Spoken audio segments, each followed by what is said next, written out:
नमस्कार, स्वागत है आप सभी का इंडिया 24/7 लाइव न्यूज चैनल में। आपके साथ मैं पायल शर्मा। तो आइए चलिए करते हैं खबरों का आगाज। हरियाणा के मुख्यमंत्री मनोहर लाल प्रदेश में ऑक्सीजन की आपूर्ति को लेकर एक्शन मोड में हैं। मुख्यमंत्री ने मंगलवार को अंतर्राष्ट्रीय एयरपोर्ट चंडीगढ़ में जहाज से 2 टैंकर ऑक्सीजन सप्लाई लाने के लिए भुवनेश्वर के लिए रवाना किया। प्रदेश में ऑक्सीजन आपूर्ति के लिए हर रोज हवाई जहाज से टैंकर भेजा जा रहा है। मुख्यमंत्री ने वायुसेना का आभार जताते हुए कहा कि कोरोना महामारी की इस संकट की घड़ी में वायुसेना की ओर से प्रशंसनीय कार्य किया जा रहा है। उन्होंने कहा कि भारतीय वायुसेना की मदद से कोविड महामारी के खिलाफ जंग में मदद मिल रही है। सेना के सहयोग से हरियाणा के पानीपत और हिसार में 500 बेड के हॉस्पिटल तैयार किए जा रहे हैं। मैं एयरफोर्स स्टेशन चंडीगढ़, जहां से एयरफोर्स के जहाज़ में 2 हमारे कैंटर भुवनेश्वर के लिए गए हैं ऑक्सीजन लेने के लिए, और इस ऑपरेशन को यहाँ से लोडिंग एयरफोर्स के जो एयरक्राफ्ट में 2 टैंकर्स की हुई है, उसको मैंने प्रत्यक्ष देखा है। बहुत ही जिसको कहना चाहिए एक कठिन काम हमारे एयरफोर्स के जवान कर रहे हैं। एयरफोर्स का मैं इस सर्विस के लिए लोगों की जो कोरोना के समय में जो सहायता की जा रही है ऑक्सीजन लाने के लिए, मैं इसके लिए बहुत बहुत उनका धन्यवाद करता हूँ। और मैं आशा करता हूँ कि न केवल हमारे यहाँ हरियाणा के लिए बल्कि पूरे देश भर के लिए जिस प्रकार की सर्विस दी जा रही है इनके द्वारा, इसको लगातार बनाए रखें, और जहाँ जहाँ आवश्यकता इसको बढ़ाने की आवश्यकता तो उसको बढ़ाएंगे भी सही, ताकि आज जो महामारी देश पर आई है, ये जो संकट आया है, इसमें निकलने के लिए हमारी जो सबकी जिम्मेदारी है, इसमें एयरफोर्स जो भूमिका निभा रही है, मैं इसकी सराहना करता हूँ और आशा करता हूँ कि इस काम में और ये तेज़ गति लाएँ। धन्यवाद। रोहतक में पुरानी आईटीआई के पास बाबा बालकपुरी डेरे पर मंगलवार को वैक्सीनेशन कैंप लगाया गया। डेरे के महंत महामंडलेश्वर बाबा करणपुरी महाराज ने बताया कि बाबा बालकपुरी धर्मार्थ औषधालय के तत्वाधान लगाए जा रहे हैं टीकाकरण शिविर में 45 वर्ष से ऊपर के लोगों को वैक्सीन लगाई जाएगी। उन्होंने कहा कि टीका लगवाने वाले व्यक्ति अपने साथ आधार कार्ड जरूर लाए। साथ ही बाबा करणपुरी ने यह भी बताया कि मंगलवार को रक्तदान शिविर भी लगाया गया और बताया कि रक्तदान एक महादान माना गया है। इससे हमारे शरीर में पूर्ति भी होगी और लोगों को समय समय पर दान करते रहना चाहिए ताकि हम स्वस्थ रहें और लोगों की मदद भी होती रहेगी। श्री बाबा बालकपुरी धर्मार्थ औषधालय द्वारा आज कोविड-19 वैक्सीन का आयोजन व रक्तदान शिविर का आयोजन किया गया है, जिसके अंदर सभी ने वैक्सीन के अंदर भी बड़ा बढ़ चढ़ कर भाग लिया और अभी लगातार चलते जा रहे हैं, नाम लिखते जा रहे हैं। और रक्तदान भी पीजीआई के मुताबिक कहने पर जैसे रक्त की बड़ी कमी चल रही है, तो ये रक्तदान शिविर का भी आयोजन किया है श्री बाबा बालकपुरी धर्मार्थ औषधालय द्वारा।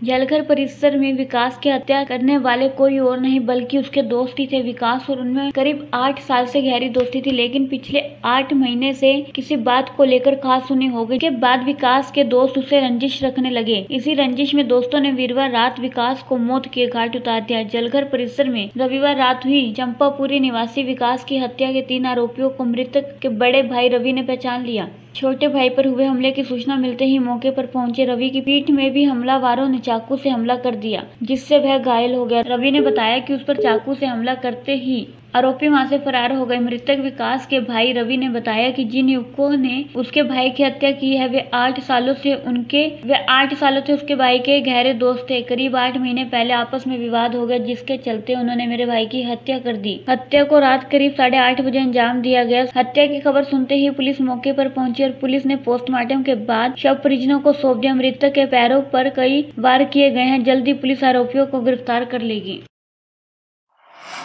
रोहतक रोड पर रघुनगर स्थित सामारिया फूड इंडस्ट्री पर आज सीएम फ्लाइंग ने छापा मारा। वहां पर घी की भारी मात्रा मिली और खाद्य एवं आपूर्ति विभाग भी इस रेड में शामिल थे। खाद्य एवं आपूर्ति विभाग के अधिकारियों ने सैंपल लिए। वहीं जब पत्रकार मौके पर पहुंचे तो देखने में आया कि घी की भारी मात्रा में पैकिंग हो रही थी और भारी मात्रा में खाली डिब्बे मौके पर पाए गए। रोहतक रोड स्थित पुलिस चौकी और सदर थाने की पुलिस के कर्मचारी मौजूद थे। जब उनसे बात करने की कोशिश की गई तो पुलिस अधिकारी एक दूसरे पर टालते हुए नजर आए। वहीं खाद्य आपूर्ति विभाग के अधिकारी भी नाराज हो गए। पुलिस ने मौके से 7 घरेलू सिलेंडर जब्त किए हैं, लेकिन पुलिस ने कैमरे के सामने आने से बचते हुए घी बनाने की बात को नकारते हुए पाई। वहीं फैक्ट्री मालिक ने कहा कि आज सीएम फ्लाइंग और खाद्य आपूर्ति विभाग ने आज छापेमारी की। इस दौरान 1390 किलो घी का सैंपल लिया गया है। अभी तक की जानकारी के अनुसार पुलिस और खाद्य आपूर्ति विभाग ने सैंपल लेकर लेबोरेटरी में भेज दिया गया है। पुलिस एवं खाद्य आपूर्ति विभाग की कार्यवाही कहीं न कहीं संदेह के दायरे में आ रही है, क्योंकि सभी अधिकारी इस बारे में बात करने से बच रहे हैं।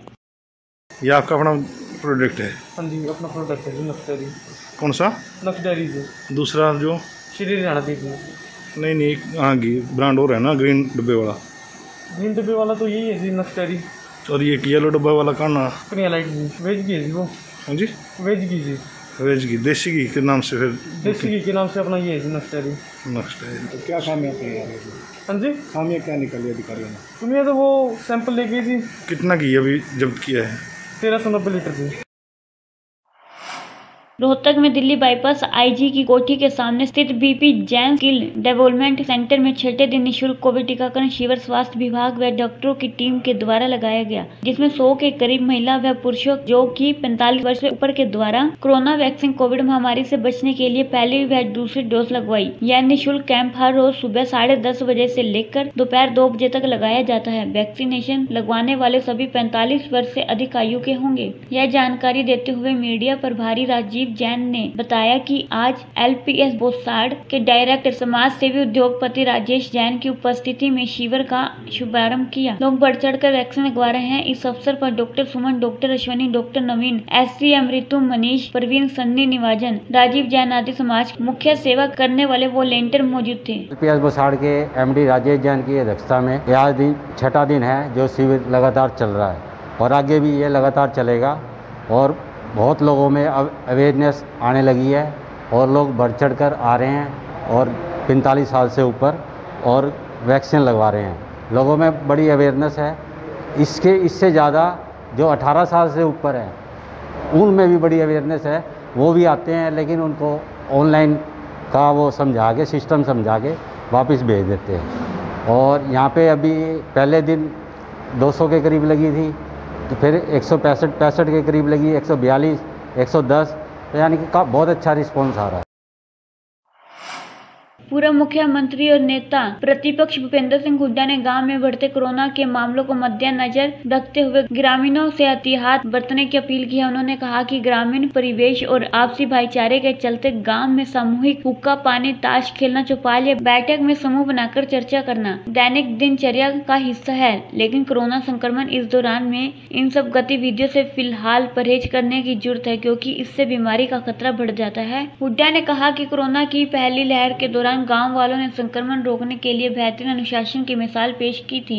उन्होंने अपने स्तर पर गांव-गांव में टिकरी पहरा देना, लोगों मुंह पर गमछे के साथ डांटा मारने की परंपरा को भी बड़ी तादाद में लोगों ने अपनाया था। भूपेंद्र सिंह हुड्डा ने कहा कि एक बार फिर से उसी अनुशासन को सख्ती से अपनाने की जरूरत है, क्योंकि इस बार संक्रमण बड़े और छोटे शहरों में बाद गाँव तक फैल चुका है। इससे बड़ी तादाद में ग्रामीणों की मौत हो रही है। टिटोली और मुंडाल जैसे गाँवों में दर्जनों लोगों की जान जा चुकी है। बीमारी के इस विकराल रूप को देखते हुए कई गांव में लॉकडाउन लगाने का फैसला लिया गया है। जो सारनिया बीमारी के खिलाफ लोगों में जितनी ज्यादा जागरूकता होगी, संक्रमण की दर उतनी ही कम होगी। इसलिए लोगों को बीमारी के लक्षण महसूस होने पर टेस्टिंग करवाने और इसकी रोकथाम के लिए वैक्सीन लगवाने के लिए आगे आना चाहिए। नेता प्रतिपक्ष का कहना है कि फिलहाल कोरोना के जो आंकड़े सामने आ रहे हैं उनमें गाँवों के आंकड़े शामिल नहीं है, क्योंकि गाँवों में ना तो टेस्टिंग या कोई व्यवस्था है और न ही इलाज का कोई बंदोबस्त है। सरकार को ऑक्सीजन, दवाइयां, हॉस्पिटल बेड, मेडिकल स्टाफ और वैक्सीन आदि की उपलब्धता बढ़ाने के लिए युद्ध स्तर पर काम करना चाहिए। साथ ही सरकार गांवों व शहरों में संक्रमण रोकने के लिए विशेष नीति बनाए और उसे प्रभावी ढंग से लागू करे। बहरहाल सरकार को जल्द से जल्द गांवों में टेस्टिंग और मेडिकल कैंप की व्यवस्था सुनिश्चित करनी चाहिए। हुड्डा ने कहा कि सरकार रणनीति से ऊपर उठकर इस महामारी के खिलाफ लड़ना होगा। राजनीतिक गुना भाग किए बिना व्यवस्थाओं की खामियों को स्वीकार कर दूर भी करना चाहिए।